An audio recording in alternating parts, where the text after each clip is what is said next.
आखिर क्या था यह त्रिया चरित्र जिसे राजा आदित्य भी ना समझ सके।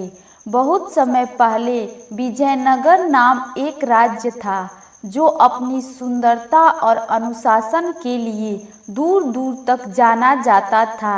इसी नगर के शासक थे राजा आदित्य देव। वे न्यायप्रिय और विद्वान थे। उनके दरबार में रोज सैकड़ों लोग अपनी समस्या लेकर आते और संतुष्ट होकर लौटते थे।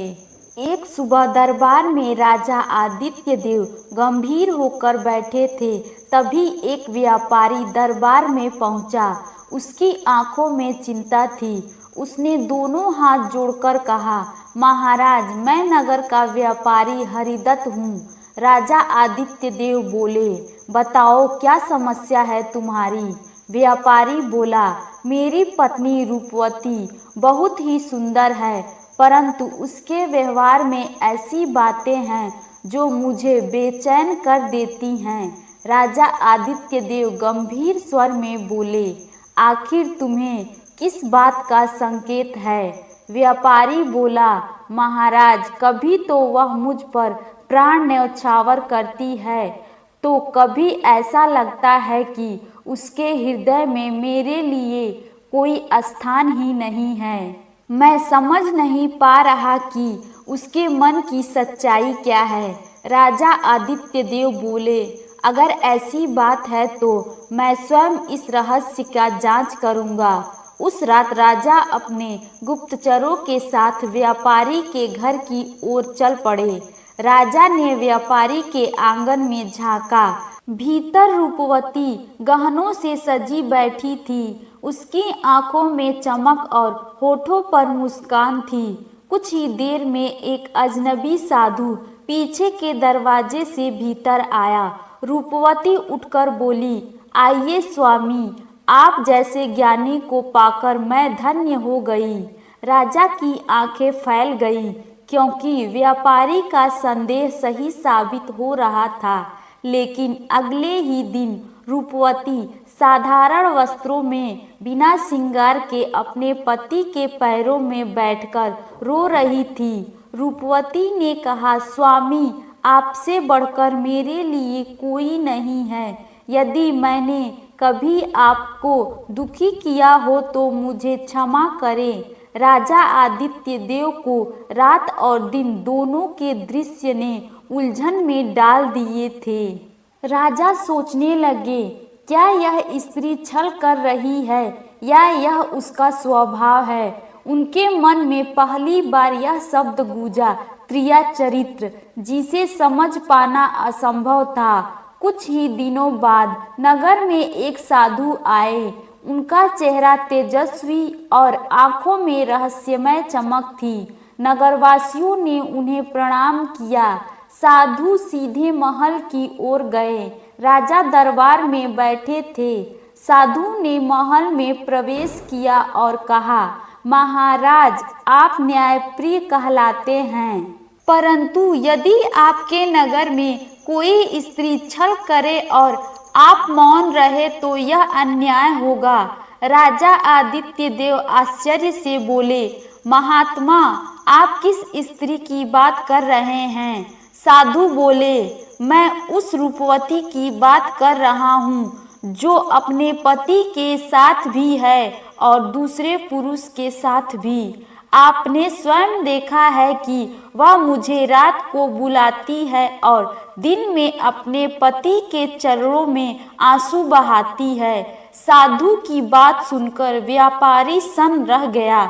उसकी आंखों में आंसू भर आए और राजा आदित्य देव गहरी सोच में डूब गए।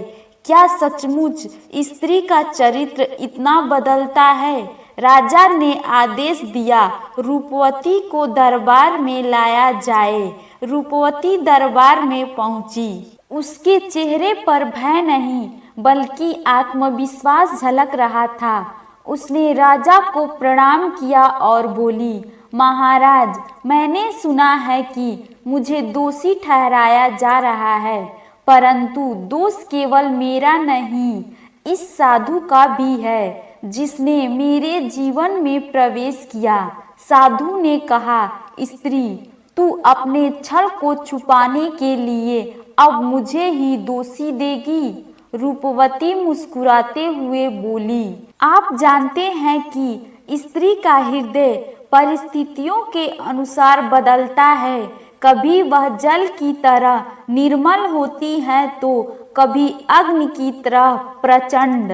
यदि मैंने आपसे कुछ कहा होगा तो वह उस क्षण का भाव था। इन शब्दों ने सभी को सोचने पर मजबूर कर दिया। व्यापारी भी भ्रमित हो गया। राजा आदित्य देव गंभीर स्वर में बोले, रूपवती, तुम्हारा कहना उचित है या अनुचित, यह सत्य अभी सामने आना बाकी है। मैं तुम्हें और इस साधु दोनों को परखूंगा, तभी निर्णय होगा।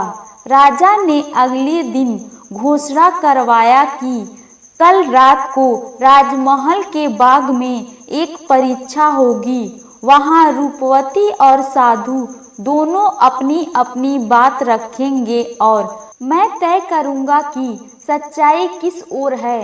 रूपवती ने राजा की ओर देखा और कहा, महाराज, आप जो भी निर्णय करेंगे मैं उसे स्वीकार करूंगी। राजा की आंखों में गहरी चमक थी। व्यापारी चिंतित था क्योंकि कल की रात उसके जीवन का सबसे बड़ा रात होगा। अगली रात को महल के विशाल बाग में दीप जलाए गए। राजा सिंहासन पर बैठे। चारों ओर दरबारी, मंत्री और नगरवासी उपस्थित थे। राजा आदित्य देव बोले, रूपवती और साधु, तुम दोनों अपनी अपनी बात बताओ। साधु आगे बढ़ा और बोला, महाराज, मैं संसार घूम चुका हूँ, अनगिनत लोगों से मिला हूँ, किंतु जहाँ भी गया यही देखा कि स्त्री का स्वभाव छलपूर्ण होता है और यही है त्रिया चरित्र। दरबार में कुछ लोग उसकी बातों से सहमत थे। इसके बाद रूपवती आगे आई और बोली, महाराज, स्त्री जल की तरह होती है। उसे जिस बर्तन में रखो उसी रूप में ढल जाती है। परंतु क्या इसका अर्थ छल है? पुरुष चाहता है कि वह जब चाहे कठोर बने और जब चाहे कोमल बने। स्त्री भी वही करती है, यही उसका धर्म है। सभा में हलचल मच गई। कुछ लोग बोले, रूपवती सच कह रही है। दूसरे लोग बोले, केवल शब्दों का जाल है। राजा बोले, साधु और रूपवती, केवल तुम्हारे शब्दों से सत्य का पता नहीं चलेगा। इसीलिए आज रात को मैं तुम दोनों को अलग अलग परिस्थिति में रखूंगा और देखूंगा कि कौन सच कह रहा है।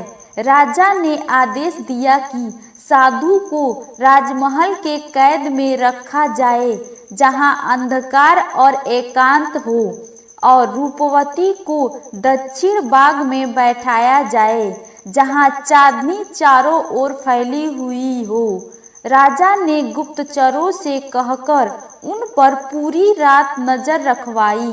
साधु कैदखाने में ध्यान लगाया बैठा था। रूपवती बाग में बैठी आसमान की ओर देख रही थी, मानो उसे किसी बात की चिंता ही ना हो। राजा आदित्य देव अपने महल की खिड़की से यह सब देखते हुए सोच रहे थे, क्या कल मुझे इस रहस्य का उत्तर मिलेगा?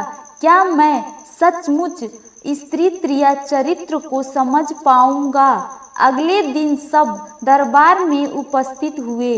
राजा ने कहा, अब मैं अपने गुप्तचरों से सुनना चाहूंगा कि उन्होंने कल रात को क्या देखा। पहला गुप्तचर आगे आया और बोला, महाराज, साधु जब कैदखाने में अकेला था तो उसने पहले ध्यान लगाने का ढोंग किया, परंतु आधी रात होते ही वह बेचैन हो उठा। उसने अपने शिष्य को बुलाकर कहा कि रूपवती को किसी तरह यहाँ लाओ। सभा में हलचल मच गई। साधु का चेहरा उतर गया। फिर दूसरा गुप्तचर आगे आया और बोला, महाराज, रूपवती पूरी रात बाग में बैठी रही। वह बस आसमान की ओर देखती और कभी कभी अपने पति का नाम लेकर प्रार्थना कर रही थी। दरबार में सन्नाटा छा गया। व्यापारी की आंखें भर आई। राजा ने साधु की ओर देखा और कहा, महात्मा, जो व्यक्ति स्वयं संयम न रख सका वह दूसरों पर कैसे आरोप लगा सकता है। फिर उन्होंने रूपवती की ओर देखा और बोले, रूपवती, तुम्हारा आचरण पवित्र सिद्ध होता है, किंतु यह भी सत्य है कि तुम्हारे स्वभाव में परिवर्तनशील है। रात को तुम साधु के साथ हंसती बोलती दिखी और दिन में पति के चरणों में गिरी रोती हुई।